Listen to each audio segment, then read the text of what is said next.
이 시간 함께하는 여러분에게 하나님의 은혜와 또 평강이 임하기를 바랍니다. 인류의 역사에서 중요한 만남을 이야기할 때 언론에서 보통 사용하는 표현이 세기의 만남이다, 이런 표현들을 자주 쓰는 것을 들을 수 있습니다. 어떤 분야에서 혹은 어떤 역사 가운데 큰 영향을 끼친 중요한 만남이라고 하는 의미일 것입니다. 언론의 표현대로라고 한다면은 2018년 미국과 또 북한의 정상들이 싱가포르에서 만났던 사건들이나 혹은 2019년 한국과 또 북한과 미국의 정상들이 판문점에서 만났던 사건 같은 것일 겁니다. 어느 유명한 연예인 두 사람이 만나서 결혼을 하게 되는 경우에도 이런 표현들을 자주 사용하는 것을 볼 수 있습니다. 최근에 언론에 이슈화되는 것 중에 하나가 세기의 만남으로 시작된 결혼이 세기의 이혼으로 끝났다, 이런 끝나고 있다, 이런 기사들도 우리가 좀 보고 있는 것이 사실입니다. 그러니까 이런 표현을 사용하는 것은 그만큼 많은 관심을 불러일으키는 사건이거나 그 만남으로 인하여서 역사에 큰 족적을 남기는 어떤 그런 사건이었기 때문일 겁니다. 만남을 통해서 새로운 지평이 열리는 것이 기대되거나 실제로 그런 일들이 일어나기 때문이죠. 이와 같은 세기의 만남, 그 중요한 만남을 기독교 역사 가운데 여러분 꼽아본다면 여러분은 어떤 만남을 꼽으실 수 있겠습니까? 여러 가지 내용들이 있을 겁니다. 인류 최초의 만남, 인류 최초의 인간과 인간의 만남, 아담과 하와의 만남을 생각해 볼 수도 있겠고, 모세가 미디안 광야 가운데 있는데 떨기나무에서 말씀하시는 그 하나님을 만났던 것도 어찌 보면 이스라엘 역사에 있어서는 굉장히 중요한 사건이었을 겁니다. 예수님께서 이 땅에 오셔서 많은 사람들을 만나셨습니다. 그러나 그 많은 사람들 중에서도 12명의 제자를 부르시고 제자로 삼아주신 그 사건, 그것은 기독교 역사뿐만 아니라 인류 역사에도 큰 영향을 끼친 사건일 겁니다. 또한 우리가 몇 주 전에 봤던 핍박자였던 그 사울을 예수님께서 찾아가셔서 만나주심으로 인하여서 그 핍박자가 전도자로 바뀌는 그런 사건도 중요한 만남이 아닐까 생각합니다. 오늘 본문의 주인공들인 고넬료 그리고 베드로의 만남 또한 매우 중요한 만남으로 볼 수 있어요. 예수님과 사울의 만남이 이방 선교를 위해서 헌신할 그 사람을 세운다는 의미에서 중요했다고 한다면, 고넬료와 베드로의 만남은 유대인이었던 베드로가 이방인에게도 복음을 전하기 시작한다라고 하는 그 점에서 매우 중요한 의미를 담고 있다고 할 수 있겠습니다. 오늘 함께 보고자 하는 부분이 바로 이 부분이에요. 고넬료와 베드로가 만난 이 사건의 의미입니다. 그리고 이것이 지금 우리에게 어떻게 적용될 수 있는가, 이 부분을 함께 여러분들과 나누려고 합니다. 오늘 본문은 사도행전 10장 전체를 포함하는데요, 내용이 많기 때문에 좀 간단하게 정리해 본다면 로마 군대의 백부장이었던 고넬료라고 하는 한 사람이 등장합니다. 이 사람은 경건한 사람이었고 하나님을 경외하는 사람이었다라고 표현되죠.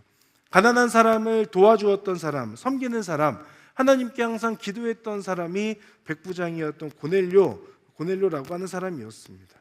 근데 독특한 것은 오늘 우리가 보진 않았지만 10장 2절의 말씀을 보면 고넬료뿐만 아니라 고넬료의 집안 사람들 모두가 그런 사람들이었다고 소개하고 있어요. 고넬료와 고넬료의 집안 사람들 모두가 경건하고 하나님 경외하고 가난한 사람을 돌보고 섬기고 하나님께 기도하는 사람이었다라고 그렇게 기록되어져 있는 부분이 굉장히 사실은 독특합니다. 그 가족들 모두가 그렇게 하나님을 경외하는 사람들이었다라고 하는 것, 성경에 생각보다 사실 많이 등장하지 않고, 특별히 그 사도행전, 그러니까 복음이 전파되기 시작하는 그 시점에서 모든 가정이 하나님께 돌아오는 경우들은 별로 없었던 그런 사건이에요. 이 고넬료가 누구였는가? 이방인이었는데 군인이었죠. 백부장이라고 표현합니다. 백부장은 라틴어로 켄투리오, 영어로는 센츄리언이라고 하는 이 백부장, 100명의 군인들을 지휘하는 사람이었습니다. 그리고 지금 우리나라의 군대로 이야기한다면 부사관으로 볼 수 있어요. 그러니까 계급 사회였던 로마에서 1000명을 통솔하는 천부장에 해당되는 그 계급은 귀족들이 대부분 주를 이루었습니다. 그러면 평민들 중에서 가장 높은 지위에까지 오를 수 있는 어떤 그런 자리가 어디였는가 하면 백부장이었다고 합니다. 그리고 이 백부장은 가장 평민들 중에서도 가장 높은 지위에 오를 수 있었고 전투 현장에서도 계속해서 앞서 싸워갔던 사람, 많은 전투의 경험을 가지고 있는 사람만이 될 수 있었던 자리가 백부장이었다고 그렇게 되어 있죠. 그래서 비록 평민이기는 했지만, 계급사회인 로마 사회에서 평민이기는 했지만 많은 부를 축적할 수도 있었고 사회적으로 인정받는 사람이기도 했었고 무엇보다 책임감이 굉장히 큰 사람이었기도 하고, 어떤 직급보다도 교체가 잦았던, 그 얘기는 뭐냐면 그만큼 전쟁에서 앞서 싸워 나갔다가 가장 많이 죽는 계급이 백부장이었다라고 하는 뜻을 가지고 있는 거죠. 그러니까 이방인이고 로마 군대의 어쨌든 지휘관이었고, 그런데 그 사람이 이방인의 종교인 유대인의 종교, 그러니까 로마인의 입장에서 유대인들의 종교는 이방 종교이지 않습니까? 그 종교를 받아들였다는 점은 흔하지 않은 일이었고 매우 독특한 일이었습니다. 그리고 오늘 본문을 통해서 확인하게 되는 것은 그 고넬료가 어떻게 하나님을 믿게 되었는지까지는 다 알 수는 없지만, 고넬료를 통해서 그 복음이 아마도 그가 속해 있었던 로마 군대의 사람들에게, 그리고 그가 있었던 로마 지역이나 혹은 그가 살고 있었던 그 지역 가운데에, 그리고 이방 민족 가운데, 이방 땅 가운데에 그 복음이 고넬료를 통해서, 고넬료의 가족들을 통해서 전달되고 있다라고 하는 부분을 우리가 확인할 수 있는 거죠. 그 중에서 오늘 3절의 내용을 한번 보면, 고넬료는 기도하는 가운데, 어느 날 기도하는 가운데 하나님의 천사를 분명히 보았다라고 기록합니다. 10장 3절에 보면 어느 날 오후 3시쯤 고넬료가 환상을 보았습니다. 하나님의 천사를 분명히 본 것입니다 라고 그렇게 표현하고 있죠. 오후 3시는 유대인들이 정해놓은 기도의 시간입니다. 고넬료는 이방인이었지만 유대인들의 관습에 따라서 이 시간에 아마 기도했던 것으로 보여요. 기도하는 가운데에 환상을 보게 되는 것이죠. 그 천사는 고넬료를 찾아와서 하나님께서도 고넬료 너를 다 알고 계시고 너가 어떻게 믿음 생활하고 있는지, 어떻게 가난한 사람들을 돕고 있는지 다 기억하고 계신다라고 그 말씀하고 있습니다. 그리고 그 천사가 하는 말, 고넬료에게 욥바에 있는 베드로를 데려오라라고 그렇게 말씀하고 있죠. 그리고 그 말씀대로 고넬료는 욥바에 사람을 보내서 베드로를 데려오게 합니다. 고넬료가 보낸 사람들이 욥바라고 하는, 베드로가 있는 욥바쯤에 이르게 되었을 때에 그 시점에 맞추어서 베드로도 환상을 보게 됩니다. 베드로 또한 기도하려던 찰나에 그 참에 환상을 보게 되는데 10장 9절에 나옵니다. 이튿날 낮 12시쯤 그들이 여행을 계속하다가 욥바에 가까이 왔을 즈음에 베드로는 지붕에 올라가 기도하려던 참이었습니다 라고 그렇게 기록하죠. 베드로가 지금 환상을 보게 되는 것은 12시, 오후 12시쯤입니다. 이때도 유대인들이 정해놓은 기도의 시간이었어요.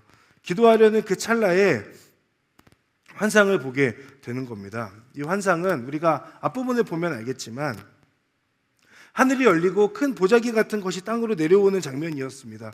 그 보자기 안에는 짐승들이 많았고 동물들 그리고 새들도 그 자리에 있었어요. 하나님께서 베드로에게 저 안에 있는 동물들을 잡아먹으라고 말씀하실 때 베드로가 그럴 수 없다고 말합니다.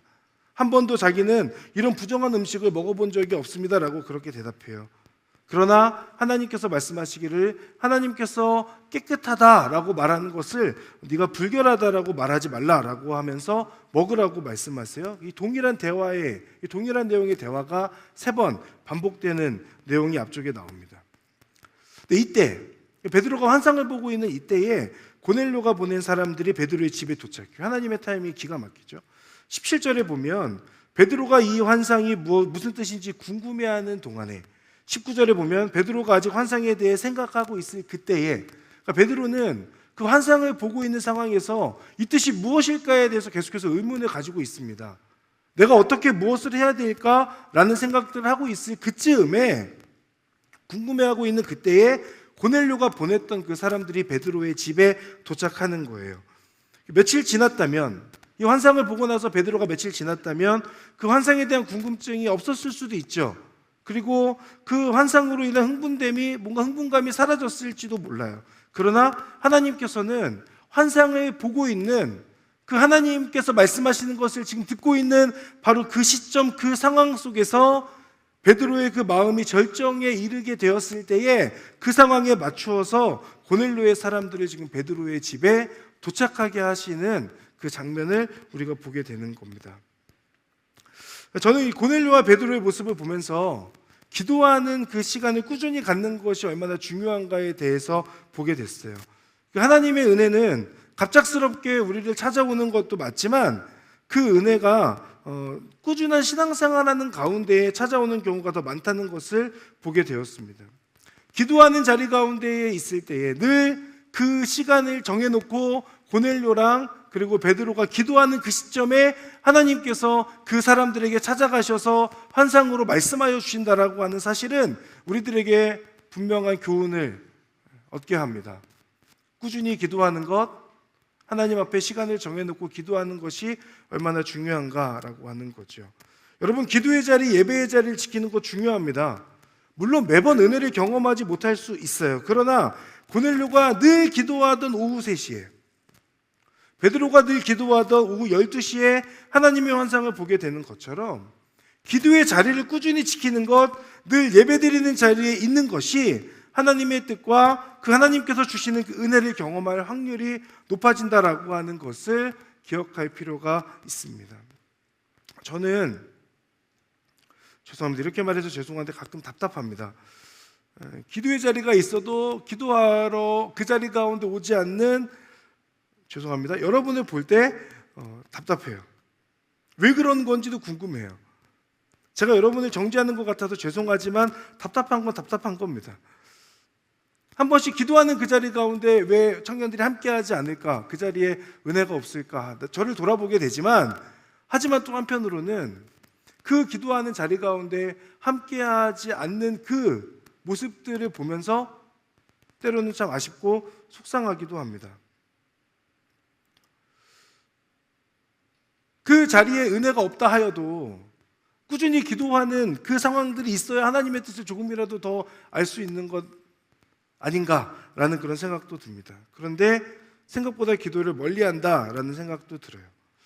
오늘의 교회 대학청년부가 다른 교회와 큰 차별점 중에 하나는 홀리스타를 운영한다는 점입니다.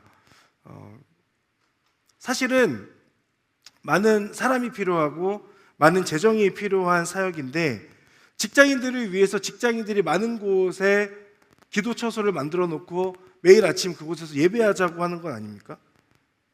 그런데 그렇게까지 찾아가서 예배를 드리고 있고, 다른 교회들은 교회로 오라고 얘기하는데 우리는 여러분들을 찾아가겠다라고 얘기하는데도 그 자리 가운데 잘 모르겠습니다. 더 놀라운 건 뭐냐면, 그럼에도 불구하고 하나님의 은혜를 목말라 한다는 거예요. 하나님의 은혜를 경험하고 싶다는 열망은 있어요. 그런데 기도하는 자리나 혹은 새벽 기도를 하는 그 자리 가운데 나아가는 경우들이 많지 않은 것 같습니다. 여러분, 정죄하려고 이런 말씀 드리는 게 아니고 꾸준히 기도하는 것이 그만큼 중요하다는 것을 말씀드리는 거예요. 사랑하는 여러분, 여러분이 말씀 자리 가운데, 기도하는 자리 가운데, 예배의 자리 가운데 꾸준히 계속해서 나아갈 때 하나님의 음성이 더 들릴 확률이 높아지는 겁니다. 일주일 동안 그냥 막 살다가 갑자기 예배 자리에 오면 하나님께서 드디어 너가 왔구나라고 말씀하시는 경우가 별로 없어요. 매일매일의 삶에서 얼마만큼 말씀을 붙들고 씨름하느냐의 부분이 여러분 중요합니다. 매일매일의 삶의 자리에서 얼마만큼 내가 기도하느냐의 부분들이 중요해요.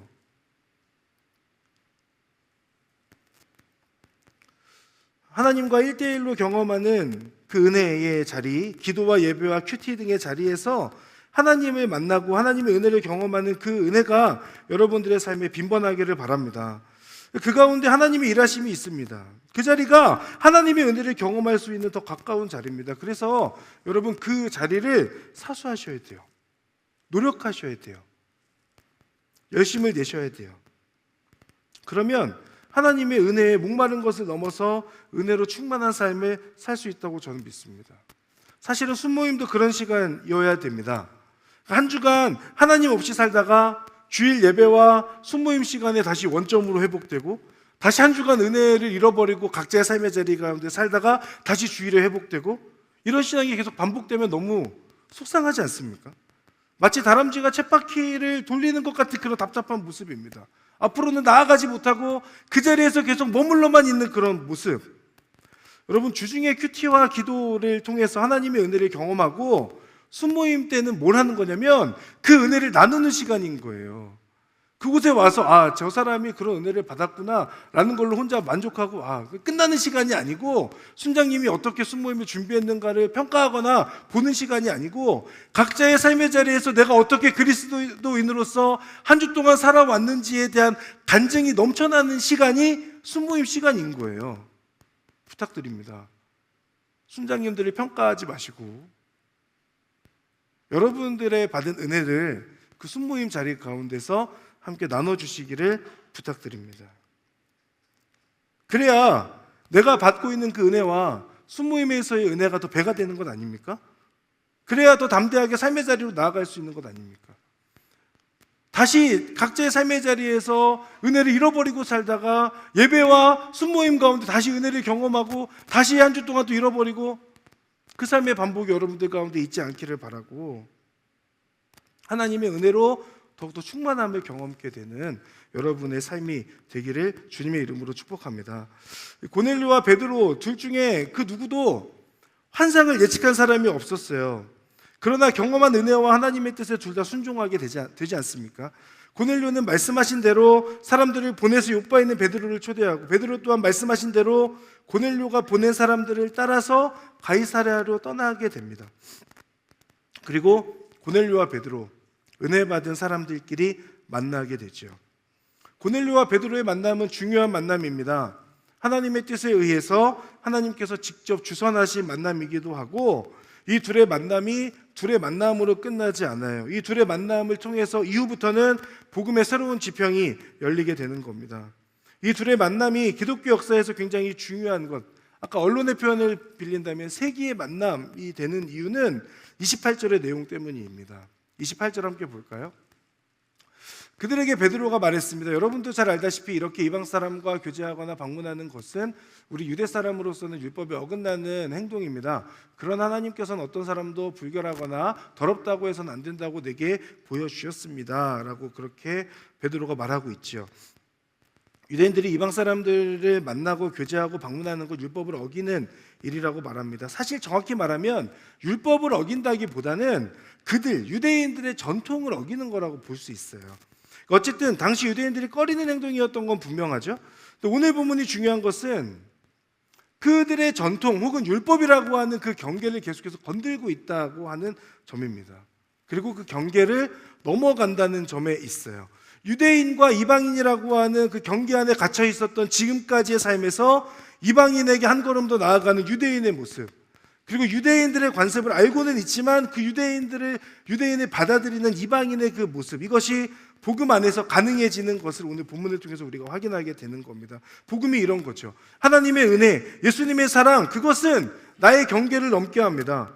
그런 의미에서 사실 오늘 우리 교회 전체가 가지고 가는 예배 설교의 제목, 편견을 넘어서 자유의 복음으로 라고 하는 것은 굉장히 의미 있는 제목이라고 할 수 있어요.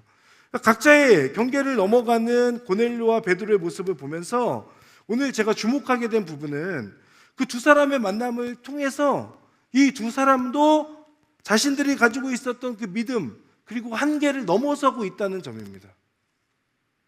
경계를 넘고 한계를 넘어서 성장하는 그 믿음의 모습을 두 사람의 모습 속에서 보게 되는 것이죠. 그래서 설교 제목을 믿음이 성장하고 싶다면 이라고 정해봤습니다. 그러면 믿음이 성장하고 싶다면 어떻게 해야 되는가? 이 부분에 대해서 고넬료와 베드로의 모습을 보면서 세 가지 정도를 함께 여러분들과 나누려고 합니다. 먼저 첫 번째는 의심하지 않고 믿는 겁니다. 의심하지 않고 믿는 것. 굉장히 어려운 일이지만 이 부분이 우리에게 필요하다. 24절을 함께 보겠습니다. 24절 같이 한번 읽어볼까요? 시작. 이튿날 그는 가이사랴에 도착했습니다. 고넬료는 친척들과 가까운 친구들을 불러놓고 기다리고 있었습니다. 아멘. 자, 고넬료가 사람들을 베드로에게 보냈습니다. 사실 베드로가 가이사랴로 올 거라고 하는 보장이 없었죠. 그러나 고넬료는 사람들을 베드로에게 보내놓고 그냥 기다린 것이 아니라 친척들과 가까운 친구들을 불러놓고 기다리고 있습니다. 이것은 고넬료 안에 베드로가 우리 가운데 찾아올 거라고 하는 것에 대한 분명한 확신이 있었다는 것을 의미하죠. 하나님께서 베드로를 불러오라고 말씀하셨으니 하나님의 말씀대로 그대로 이루어질 것이다 라고 하는 그 믿음입니다. 그 믿음으로 친척들과 가까운 사람들을 부른 것 아닐까. 사랑하는 여러분, 믿음이 성장하고 싶다면 의심하지 않고 믿어야 되는 겁니다. 말씀을 말씀 그대로 믿는 겁니다. 믿는다는 것은 나의 상황과 환경과 그것이 근거가 아니에요. 내가 근거가 아닙니다. 믿음의 대상인 하나님이에요. 그러니 하나님의 말씀을 믿는 겁니다. 기록된 말씀을 믿고 그대로 순종하며 살아가는 겁니다. 동시에 기도할 때 주신 그 마음이 나에게 있다면은 그 마음을 가지고 순종하는 겁니다. 고민하고 계산하는 것이 아니라 고넬료처럼 베드로처럼 즉시 실행하는 것, 나를 내던지는 것입니다. 여러분, 믿음의 행동은 마치 번지점프랑 같아요. 물론 번지점프는 무섭습니다. 작년에 MC단과 번지점프하는 곳에 갔었는데 뛰지는 못했습니다. 무섭고 아찔했어요. 그러나 나를 내던져도 끈이 있다라고 하는 점에서 믿음의 행동은 번지점프하는 거랑 같은 거예요. 하나님의 손이 나를 붙잡고 계시기 때문에 그 손에 근거하여 안전하다고 믿고 나를 던지는 겁니다. 그렇기에 의심하지 않고 믿고 던지는 것입니다. 번지점프하는 분들을 보면 어떻게 저렇게 뛰어내릴까 싶잖아요. 근데 끈이 없으면 뛰어내릴 사람이 없겠죠. 그 끈이 나를 붙잡고 있고 100%까지는 아니겠지만 안전하다고 믿는 그 믿음 안에서 뛰어내리고 있는 것 아닙니까? 나를 붙들고 계신 하나님의 손을 믿고 뛰어내리는 그 믿음의 결단이 번지점프하는 모습과 같은 모습이지 않을까라는 생각을 하게 됐어요. 하나님의 손이 나를 붙들고 계시기에 그 손을 의지하고 그 손에 근거하여 나를 던질 수 있는 것. 그렇기에 의심하지 않고 나를 내던지는 것이죠. 그 믿음의 근거는 하나님입니다. 나를 향한 하나님의 끝까지 포기하지 않으시는 그 사랑이죠. 우리가 너무나 잘 알고 있는 말씀, 좋아하는 말씀, 우리에게 힘을 주는 말씀, 로마서 8장 37절부터 39절의 말씀은 그냥 기록된 말씀이 아닙니다. 이 모든 일에 우리를 사랑하시는 분으로 인해 우리가 넉넉히 이깁니다. 나는 확신합니다. 죽음이나 생명도 천사들이나 악마들도 현재일이나 장래일이나 어떤 능력도 높음이나 깊음이나 다른 어떤 피조물도 그리스도 예수 우리 주 안에 있는 하나님의 사랑에서 우리를 끊을 수 없습니다. 아멘. 하나님의 사랑에서 끊을 수 없어요. 그 어느 것도 하나님의 사랑에서 우리를 끊을 수 없는 것은 그것들이 무능하기 때문이 아닙니다. 주권이 하나님께 있기 때문이고 하나님께서 그것을 끊지 않으시기 때문인 것입니다. 나를 사랑하시는 하나님의 능력으로 인해서 우리가 넉넉히 이길 수 있는 것이죠. 우리가 해야 될 것은 한 가지, 그 하나님의 사랑을 의심하지 않는 겁니다. 나를 여전히 붙들고 계시다라고 하는 그 믿음을 가지고 믿음으로 살아가는 것입니다. 그 사랑은 언제나 나를 향하고 있기 때문에 그렇습니다. 포기하지 않으시고 끝까지 나를 사랑하신다라고 하는 그 하나님, 그 말씀을 통해서 우리에게 약속하시는 그 하나님의 뜻을 믿고 나아가는, 그래서 의심하지 않고 그 사랑에 근거하여서 온전히 하나님께서 주신 그 마음을 붙들고 삶의 자리 가운데로 나아가는 저와 여러분의 삶이 될 수 있기를 바랍니다. 두 번째로, 믿음이 성장하고 싶다면 나의 정체성을 확실히 알아야 됩니다. 25절과 26절 말씀을 보겠습니다. 같이 읽겠습니다. 시작. 베드로가 집으로 들어가자 고넬료가 맞이하며 베드로 발 앞에 엎드려 경의를 표했습니다.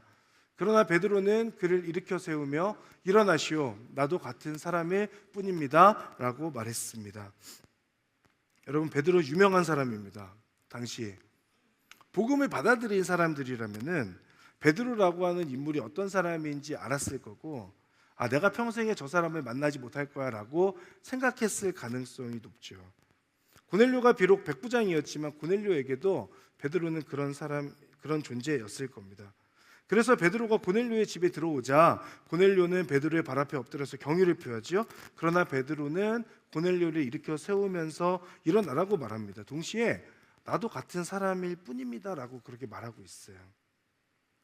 하나님 앞에서 그저 자신도 사람이라는 겁니다. 그리고 단순히 나도 당신과 똑같은 사람이라는 얘기를 하고 있는 것이 아니라 저도 당신처럼 동일하게 은혜에 힘입어 살아가는 사람입니다. 저도 나의 삶의 자리에서 죄와 씨름하며 그 은혜를 붙들고 애쓰고 노력하며 살아가는 사람입니다. 그러니 고넬료 당신이 경의를 표할 분은 내가 아니라 하나님밖에 없다라는 것을 지금 베드로는 이야기하고 있는 거예요. 제가 목회하면서 민망할 때가 자주 있습니다. 저와는 비교도 되지 않는, 사실은 훨씬 더 믿음 좋으시고 훌륭한 분들께서 제가 목회자라는 이유로 저를 너무나도 존중해 주세요. 청년들 빼고 많은 분들이 저를 존중해 주십니다. 멘토님들께서도 제가 목사라는 이유로 사실은 부족한 저를 존중해 주시죠. 그 사랑과 배려에 늘 감사하고 있습니다. 함께하는 우리 갈렙의 리더십들을 보면, 아까 제가 감히 답답하다는 말씀을 드리긴 했지만 개인의 성품이나 사회적인 역량 등이 사실은 저와도 비교되지 않는 훨씬 더 훌륭한 분들이라는 생각을 할 때가 많아요. 그런 분들께서 저를 존중해 주십니다. 말도 안 되는 그 말에 그냥 못 이기는 척하고 따라와 주시는 것을 저도 잘 알고 있습니다. 고넬료도 세상적으로 보면 훨씬 더 인정받는 사람입니다. 베드로에 비하면. 그러나 베드로를 존중하죠. 그러나 베드로의 고백은 같은 사람일 뿐입니다 라는 거였어요. 말씀드렸던 것처럼 사람일 뿐이라고 하는 베드로의 그 고백은 단순한 겸손함의 표현이 아닙니다. 자신의 정체성에 대한 고백인 것입니다. 베드로 입장에서 보면 비록 내가 설교할 때 3,000명이나 되는 사람들이 갑자기 회개하는 일들이 일어났고, 기도할 때 성령이 임하여서 많은 사람들이 회심하는 사건들이 일어나는 그 사건의 중심에 본인이 있었지만, 그러나 나는 그저 하나님의 사람으로서 하나님의 도구일 뿐이고 계속해서 일어났는데 내면에 여러 죄의 문제들을 가지고 씨름하는 인간일 뿐이며 하나님의 은혜가 없으면 살아갈 수 없는 존재입니다 라고 하는 그저 한 인간일 뿐입니다 라고 하는 그 고백이 베드로의 고백 가운데 담겨 있는 거죠. 세상에서 어떤 직위를 가지고 있는 것이 무엇이 중요합니까? 교회에서 어떤 직분으로 불리고 있는가, 리더십의 자리에 있는가, 봉사하고 있는가 하고 있는 그것이 뭐가 그렇게 중요하겠습니까? 그냥 우리가 가지고 있는 정체성은 분명합니다. 하나님의 은혜가 없으면 살아갈 수 없다는 존재라고 하는 것에 대한 분명한 고백이에요. 여러분, 그 고백이 여러분들 가운데 있으십니까? 하나님을 처절하게 붙들지 않으면 내가 살 수 없습니다라고 하는 그 분명한 믿음의 고백이 여러분들 가운데 있으신가? 라고 하는 부분입니다. 여러분, 이 고백이 우리들 가운데 확실해야 됩니다. 믿음이 성장하고 싶다면 하나님 앞에서 바로 이것에 대한 정체성이 확실해야 하는 거죠. 그럴 때 우리의 믿음이 성장해 가는 겁니다. 믿음이 성장하고 싶다면 세 번째로 나의 생각을 내려놓을 수 있어야 합니다. 여기에서 나의 생각이란 편견이라고 할 수 있어요. 편견은 사전적 정의에 의하면 공정하지 못하고 한쪽으로 치우친 생각입니다. 기억하지 못하시겠지만 저도 편견이 있다고 말씀드린 적이 있습니다. 일본에 대한 편견. 일본은 나쁘다. 여긴 꼭 이겨야 된다라고 하는 그런 생각. 근데 러브 소나타로 인해 사실은 제 편견이 많이 사라졌습니다. 그 편견이 사라지게 된 계기는 일본에게도 복음이 필요하다라고 하는 생각이 들었기 때문입니다. 하나님께서 비록 일본 민족이 나쁜 짓을 저질렀던 건 맞지만 우리 민족에게, 그러나 저들에게 하나님의 은혜가 필요하고 하나님께서 저들을 사랑하신다라고 하는 그 마음이 러브 소나타 참여하는 가운데 저에게 들어왔기 때문에 그렇습니다. 사실 아직 완전히 사라진 건 아닌데 그래도 제 생각에서 많이 내려놨습니다. 오늘 본문을 보면 자신의 생각을 놓게 되는, 즉 편견으로부터 자유해지는 사람들이 세 부류가 등장합니다. 첫 번째는 베드로입니다. 베드로는 이방 사람과 교제하거나 그들을 방문하는 것을 하지 않는 유대인이었지 않습니까? 그러나 하나님께서 보여주신 환상에 의해서 순종하여서 이방인들을 만나러 가지요. 그리고 그 만남의 자리에서 확실하게 알게 됩니다. 34절을 보면 이렇게 나오죠. 이제야 내가 깨달았습니다. 참으로 하나님께서는 사람을 겉모양으로 차별하지 않으시고 하나님을 경외하고 의를 행하는 사람들이라면 어떤 민족이든 받아주신다는 것입니다. 하나님을 경외하고 의를 행하는 사람이라면 누구든 어떤 민족이든 상관없이 하나님의 자녀로 받아주신다라고 하는 그 사실을 베드로가 알게 되고, 베드로 가운데 있었던 편견 그리고 사회적인 율법이나 전통에 의해서 가지고 있었던 그 생각들이 깨지는 것을 확인하게 되지요. 고넬료는 환상을 보고 즉시 사람을 보냅니다. 유대인들을 알고 있는 고넬료로서는 베드로를 부른다고 이 사람이 올까에 대한 고민이 있었을지 모릅니다. 그러나 아까 나눴던 것처럼 고넬료는 분명히 의심하지 않고 믿고 확신함으로 자신의 생각을 내려놓지요. 자신들의 편견이 깨진 또 한 부류가 있습니다. 베드로와 함께 가이사랴에 왔던 할례받은 신자들이에요.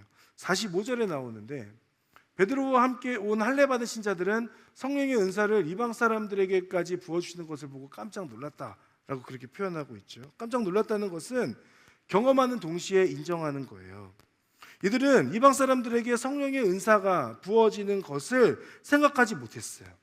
그러나 하나님께서 베드로를 통해 성령의 은사가 부어지는 것을 보면서 자신들의 생각, 즉 편견이 깨지는 것들을 경험하게 됩니다. 베드로, 고넬료, 그리고 할례받은 신자들, 이들은 하나님의 말씀 앞에서 하나님께서 행하시는 것을 경험하면서 자신들이 가지고 있었던 그 편견의 깨어짐을 경험합니다. 그리고 동시에 자신들의 그 편견이 깨어짐으로 인해서 그들의 신앙이 지금까지와는 다른 방향으로 흘러가고 그들의 믿음이 성장하게 되는 거죠. 믿음이 성장하고 싶다면 하나님의 말씀 앞에 내 생각을 내려놓는 것이 필요합니다. 사랑하는 여러분, 내 안에 깨어져야 할 편견이 무엇이 있습니까? 그 편견이 때로는 하나님을 오해하고 내 신앙의 성장을 방해할 때가 있습니다. 내 안에 직면하고 깨어져야 될 부분이 분명히 있습니다. 하나님의 사랑과 복음 안에서 나의 편견과 나의 생각이 내려놓아짐을 경험하게 되는 것, 하나님의 은혜에 붙들려서 편견이 내려놓아지고 믿음의 성장을 경험하게 되는 여러분 될 수 있기를 바랍니다. 그래야 하나님께 쓰임받을 수 있는 그리스도인이 되는 거예요. 하나님을 위해 헌신할 수 있어요. 내 생각으로 가득하면 하나님께서 일하실 때 하나님의 생각보다 내 생각이 앞서게 됩니다. 내 생각에 갇혀 있으면 하나님께서 일하실 때에 통로로 쓰임받을 수 없을 가능성이 높아요. 깨끗해야 통로가 온전히 그 통로로서의 역할을 감당하게 되는 것처럼 내 생각으로 가득한 그 통로를 비워내게 될 때에 하나님의 일하심과 역사하심의 통로로 쓰임받게 되는 것입니다. 여러분, 그 한계, 나의 편견이 깨어지기를, 그 한계를 넘어설 수 있기를 하나님 앞에서 씨름하며 기도하시기를 바랍니다. 그것이 무엇이든 여러분을 방해하고 여러분의 발목을 잡고 있는 그것으로부터 자유해지는 은혜가 여러분들 가운데 있기를 주님의 이름으로 축복합니다. 사실 오늘 본 고넬료와 베드로에게서 보게 되는 공통점이 하나 더 있습니다. 그건 뭐냐면 이 두 사람 모두 복음에 붙들려 있다는 사실이에요. 고넬료는 하나님의 은혜를 경험하고 이방인이지만 경건한 삶을 계속해서 살았습니다. 복음의 능력을 그 사람의 삶의 자리에서 경험하며 계속해서 살고 있었어요. 베드로는 예수님의 사랑 앞에 예수님을 부인하고 주저앉아 있던 자리에서 그 사랑 앞에서 무너짐을 경험하고 온전히 돌이킨 삶의 경험이 있습니다. 그리고 이후에 34절부터 43절까지의 베드로의 설교를 우리가 자세히 보면 오늘 사도행전 10장의 말씀에서 베드로는 예수님을 통해 선포된 복음을 분명하게 알았고 그 복음에 의해서 완전히 회심하고 이제는 복음이 전부인 삶을 살아가고 있는 사람이 베드로였다라는 것을 우리는 확인할 수 있습니다. 사랑하는 여러분, 저와 여러분 그리스도인, 우리는 우리의 그 마음의 중심에 복음을 심어두고 사는 사람들입니다. 마음의 중심에 복음 외에 다른 것들이 자꾸 있어서 그 믿음이 흔들리는 거예요. 우리의 마음의 중심에 그 복음이 확고하면 어떤 상황 가운데서도 우리의 믿음은 흔들리지 않을 수 있다고 저는 믿습니다. 그 믿음이 우리 가운데, 여러분 가운데 있기를 바랍니다. 그 복음이 여러분의 마음에 깊이 뿌리 내릴 수 있기를 바랍니다. 복음으로 시작된 그리스도인의 삶은 여러 시험들을 겪게 합니다. 그 가운데 우리가 기억할 것 오늘 세 가지를 나눴어요. 첫 번째는 의심하지 않고 믿는 겁니다. 나를 붙들고 계신 하나님의 손, 그것을 믿고 그 믿음으로 내 삶을 던지는 것, 하나님을 위해서 헌신하는 삶으로 던지는 것입니다. 어떤 상황 가운데서도 포기하지 않으시는 하나님의 그 사랑이 근거예요. 여러분, 그 사랑을 믿으세요. 신뢰하십시오. 또 하나 분명한 정체성이 필요하다고 말씀드렸습니다. 하나님의 은혜가 없이는 살 수 없다는 믿음의 고백입니다. 하나님을 처절하게 붙들고 살지 않고는 내가 단 하루도 살아갈 수 없다라고 하는 그 믿음의 고백이 우리 가운데 있기를 바랍니다. 그저 하나님의 은혜 없이는 살 수 없는 사람입니다 라고 하는 그 고백이 우리 가운데 있기를 바라요. 또한 내 생각으로 가득 차 있지 않기를 바랍니다. 하나님의 사랑과 복음 안에서 내가 가진 편견과 그 생각들이 사라지는 은혜를 경험하게 되기를 바랍니다. 그래야 하나님께 쓰임받는 인생이 될 수 있어요. 하나님께 쓰임받기를 원하신다면, 하나님 앞에 더욱더 내가 헌신하는 삶을 살기를 원하신다면, 하나님, 내가 가지고 있는 그 생각의 편견을 없애주십시오. 내 자아 또한 하나님께서 주시는 편견 중에 하나임을 깨닫고 하나님의 은혜 앞에 온전히 엎드려서 하나님의 뜻을 깨닫고 그 가운데에 순종하며 나아가는 삶을 살게 해주십시오라는 그 기도가 여러분들 가운데 있기를 바랍니다. 그리고 하나님, 제가 깨끗한 통로가 되게 해주십시오. 나의 생각과 편견을 내려놓음으로 인해서 하나님께 온전히 쓰임받는 통로와 같은 인생 되게 해주십시오라고 하는 그 기도. 사랑하는 여러분, 저도 그렇지만 우리 모두가 믿음이 성장해 갈 것을 갈망해야 하지 않겠습니까?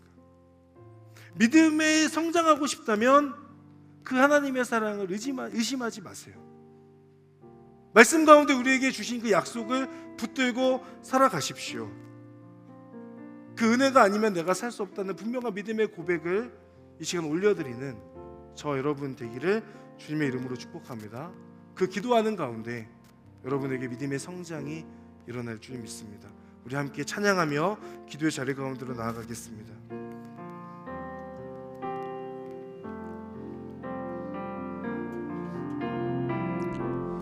은혜 아니면 살아갈 수가 없네. 호흡마저도 다 주의 것이니 세상 평안과 위로 내게 없어도 예수, 오직 예수뿐이네. 은혜 아니면 살아갈 수가 없네. 은혜 아니면 살아갈 수가 없네. 호흡마저도 다 주의 것이니 세상 평안과 위로 내게 없어도 예수, 오직 예수뿐. 우리 한 번 더 고백합시다. 은혜 아니면 살아갈 수 없습니다. 은혜 아니면 살아갈 수가 없네. 호흡마저도 다 주의 것이니 세상 평안과 위로 내게 없어도 예수, 오직 예수뿐이네. 그 신계획, 그 신계획 다 볼 수도 없고 작은 고난에 지쳐도 주께 맡긴 나의 모든 삶 버티고 견디게 한 번 더 크신 계획 다 볼 수도 없고 크신 계획 다 볼 수도 없고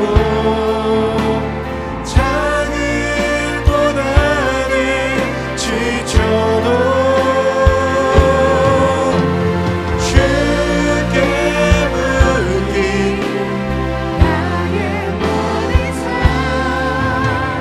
버티고 견디게 하시네.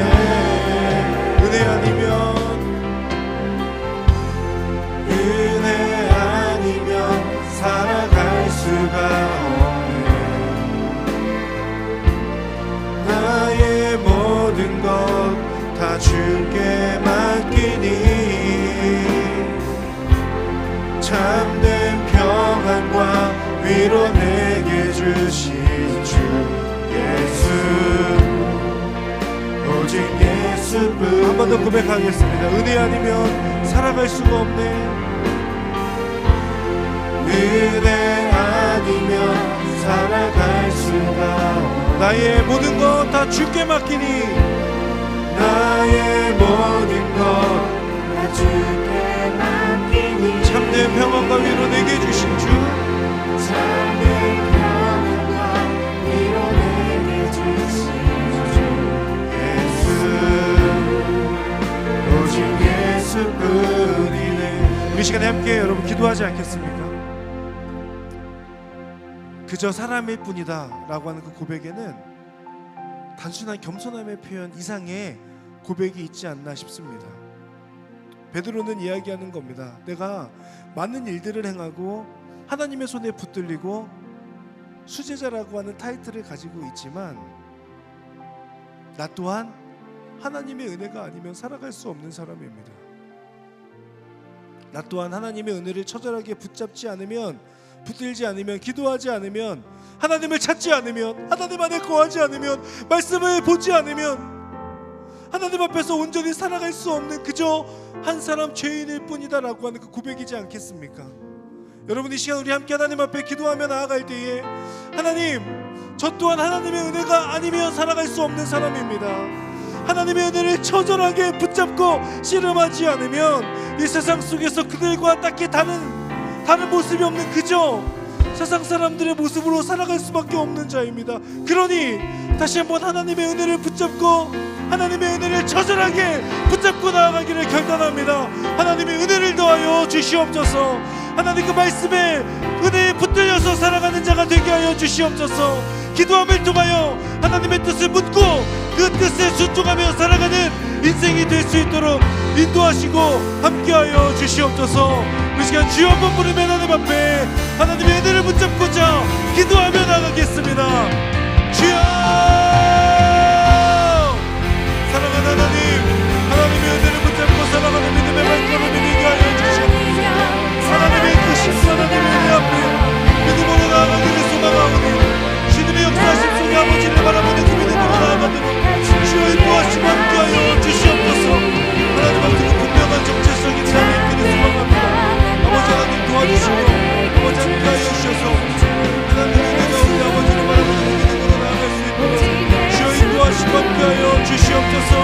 하나님 아버지, 은혜가 없으면 아버지 은혜를 전면하게 붙잡지 않으면 믿음으로 살아갈 수 없는 사람임을 고백합니다. 아버지 하나님의 은혜에 붙들린 인생이 되게 하여 주옵소서. 하나님을 바라보는 믿음으로 나아갈 수 있도록 주여 인도하시고 함께하여 주옵소서. 아버지를 바라보는 그 믿음으로 나아갈 수 있도록 주여 인도하시고 역사하여 주시옵소서. 하나님의 뜻을 쫓아가는 인생 될지어다. 아버지를 바라보는 믿음으로 나아가게 하여 주십시오. 이 시간 한번 하나님 앞에 기도하며 나아갈 때에 하나님께 온전히 쓰임받기 위하여서 나아가는 믿음의 사람이 되고 싶은데 하나님의 역사하심의 통로로 쓰임받기에는 내 안에 나의 생각이 너무 많고 때로는 그것이 나에게 편견이 되어서 하나님의 일하심을 제한하기까지도 합니다. 하나님 기도합니다. 오늘 이 시간 기도하는 것을 통하여 내 안에 있는 그 모든 편견과 나의 생각들이 사라지게 하여 주시옵소서. 하나님의 손에 온전히 붙들린 인생이 되게 하여 주시고 하나님의 깨끗한 통로로 온전히 쓰임받는 인생 될 수 있도록 하나님 역사하시고 함께하여 주시옵소서. 우리 시간 주여 한번 부르며 한번 더 하나님 앞에 이렇게 기도하며 나가겠습니다. 주여! 하나님의 믿음으로 나아가기를 간절히 소원합니다. 주님 역사하심 속에 아버지 하나님을 붙들고 믿음으로 나아갈 수 있도록 주님 인도하시고 함께하여 주시옵소서. 하나님 내 모든 생각들이 내려놓아지고 하나님의 은혜를 온전히 경험하게 되고 아버지 나의 모든 생각들을 아버지 앞에 내려놓는 은혜를 더하여 주옵소서. 그 나의 모든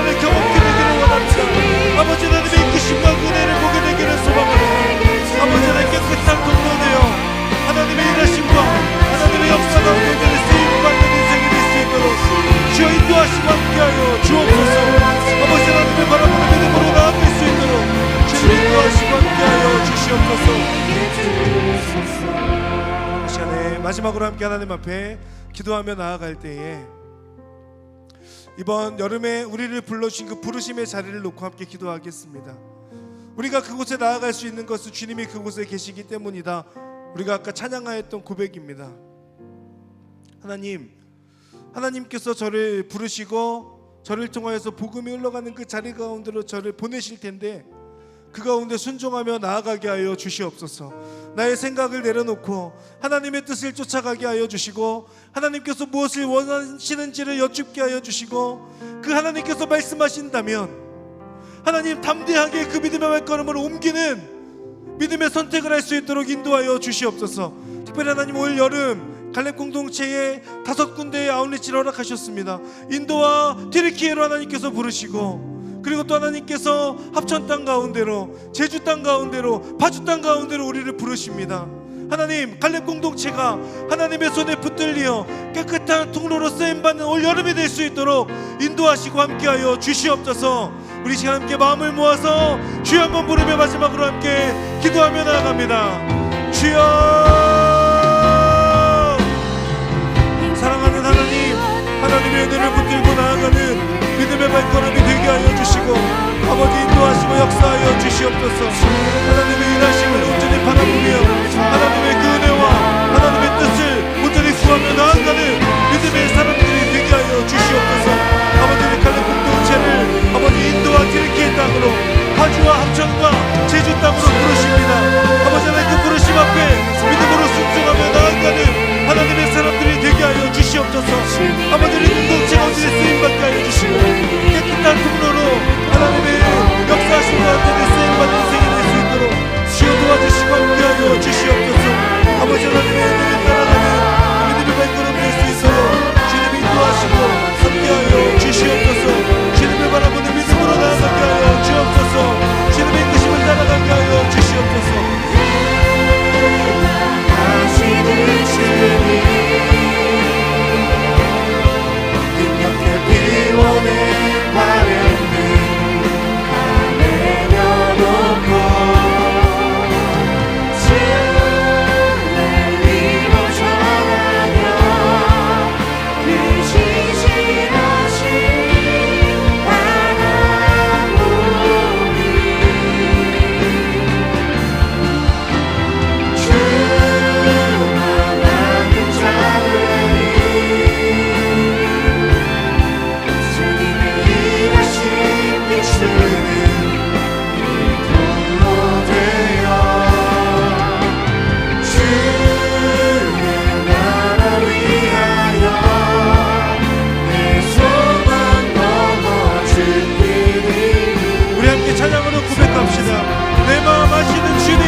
선포된 말씀 가운데 믿음으로 고백한 그 모든 기도 가운데 하나님의 은혜와 하나님의 역사하심과 하나님의 일하심으로 응답하여 주시옵소서. 그렇게 행하신 하나님의 이름을 찬양합니다. 감사드리며 예수님의 이름으로 기도합니다. 아멘.